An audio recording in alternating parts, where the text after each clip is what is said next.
It's Friday.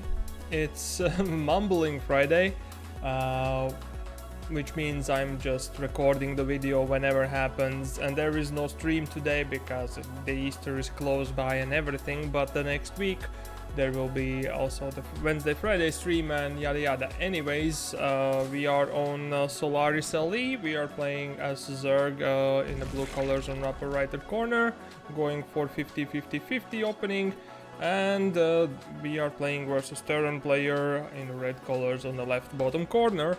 That's gonna be in background as per usual. Those who have watched the Mumble videos before already know this whole thing, which is going on behind us, and I will try to follow the game through. While actually I want to talk about things, I will speed up the game so it's a bit faster, it's not as boring, and you see what's happening. Nevertheless, what do I want to talk about today is actually an NDA. It did rhyme. I don't know why, but it did rhyme. What is NDA? If I translate it right and if I pronounce it right, it's non-discretion agreement, which means no talkie in easy language, right? That means that you will you as a one side of agreement and the other side of agreement are having some common information in between you that's not really good to be told publicly, or you have a responsibility not to reveal the information that consists in your both corporation, or why the reason was for the agreement. Whole point is that you don't talk about why it is, right? You don't talk about it. Therefore, if you are like, I don't know, bad example would be like you are like some sort of researcher which is researching and revealing some new information, new tech or whatever, which could change the world, like with an AI or something like that, then you have NDA with your employer and you are the employee. Therefore, you do not talk to anyone about what's happening in work, because that's very important information, very sensitive information, and it should not be like publicly announced to anyone. So there you go, that's the basics of a non-discretion agreement, I believe. If I'm pronouncing it right, I didn't check it actually, I was just lazy. That happens quite often, more than I like. Nevertheless, this thing, non-discretion agreement, actually, or talking or not talking about certain things, also applies in other things in life, and you'll be surprised how many it actually does. For example, you have relationships with your partner, and there are things happening between you which your partner most likely don't want you to tell anyone about it.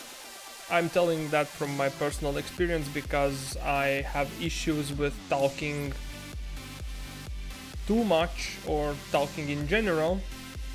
That's why I'm doing what I'm doing, and I'm usually spilling out information which should not be told to anyone.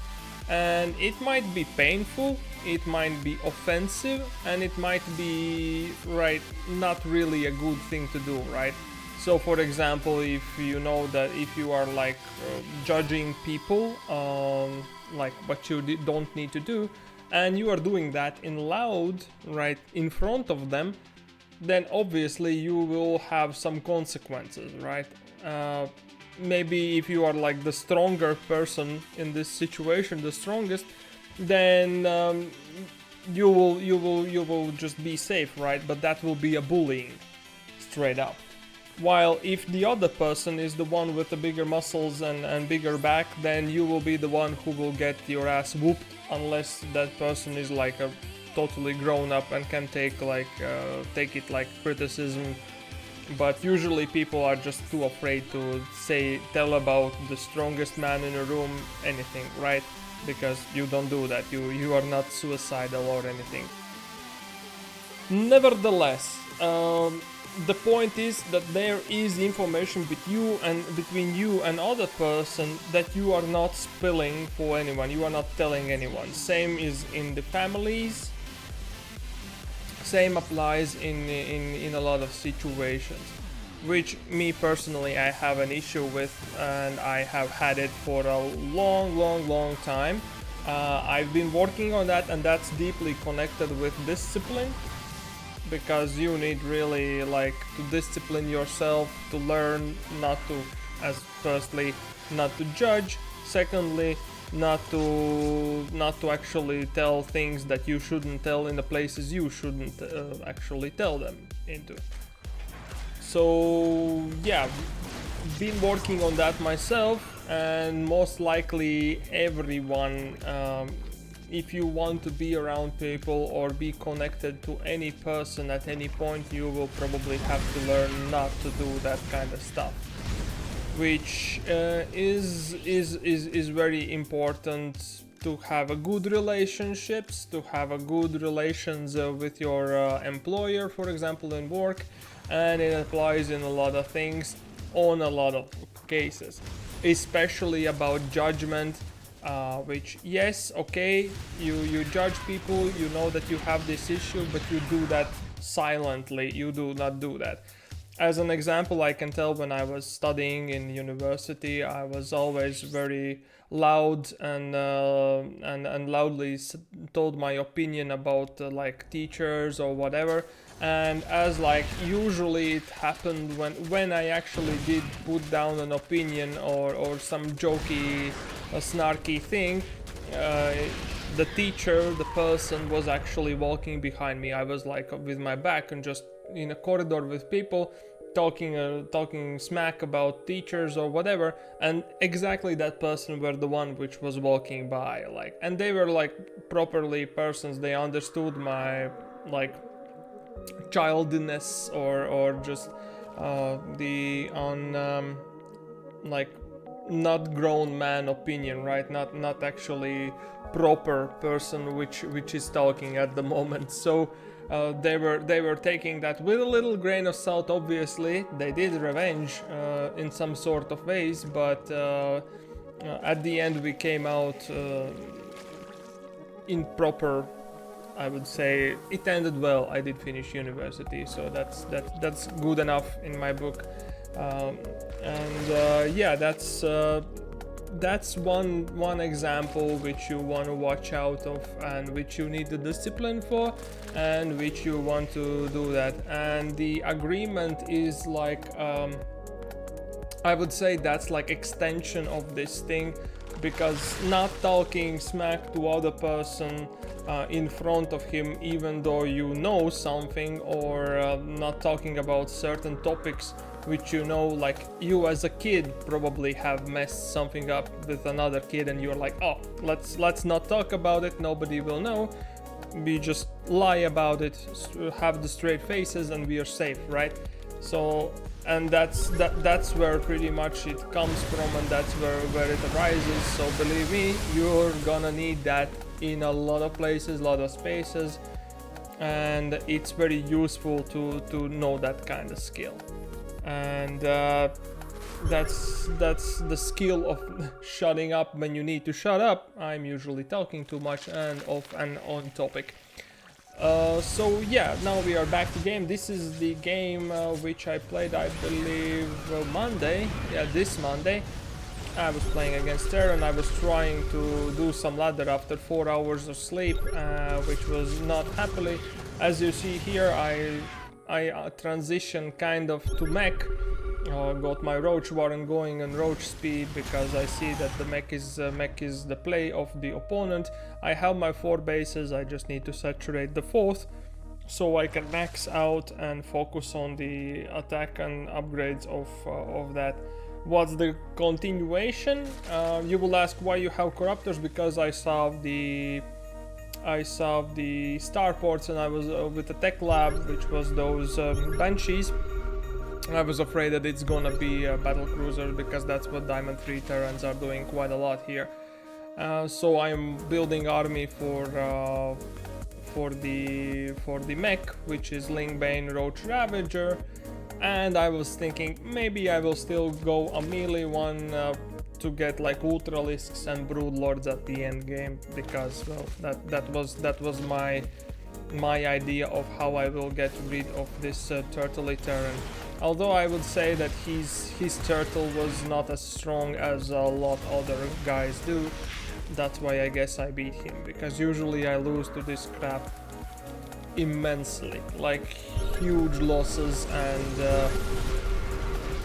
that's basically because they, with this mobile mech army just comes and denies my expansions, and I run out of resources, and they just keep building their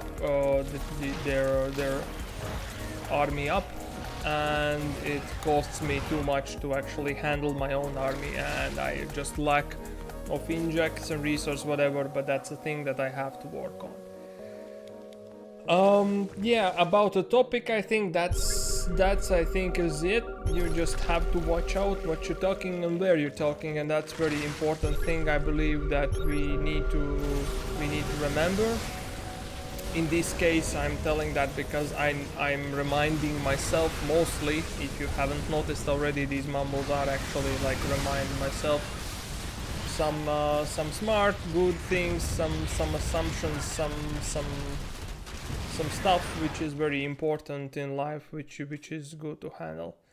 Actually, I'm surprised that those links did clear that whole pack up there on their own. This is as close as it's gonna get, because I'm going to get more stuff. Yeah, I'm getting Broodlords mixed in and whatever, and so on. Yeah, I hope you guys have a very nice Easter. I will have mine with my family, and therefore we will have a meet. I will meet them and so on, and it will be some fun time.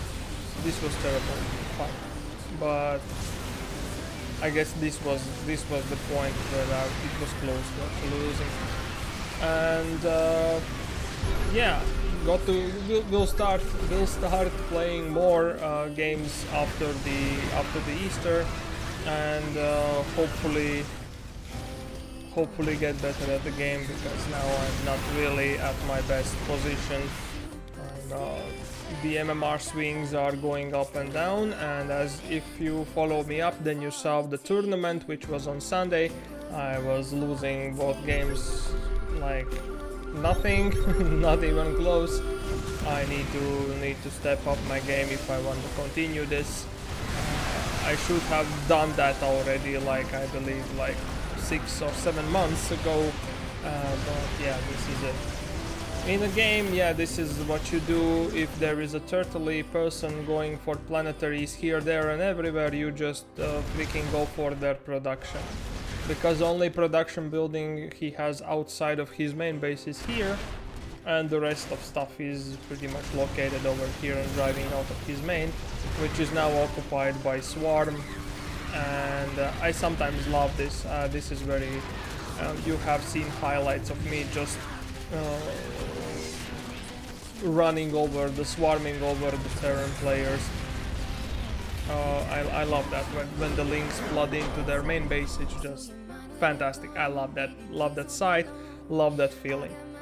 So yeah, have a nice Friday, have a nice weekend, have a nice Easter. And those who are actually having a party in between them. For me, they are just holidays, national holidays where I can enjoy time with my family, since they are working and I'm the one doing this.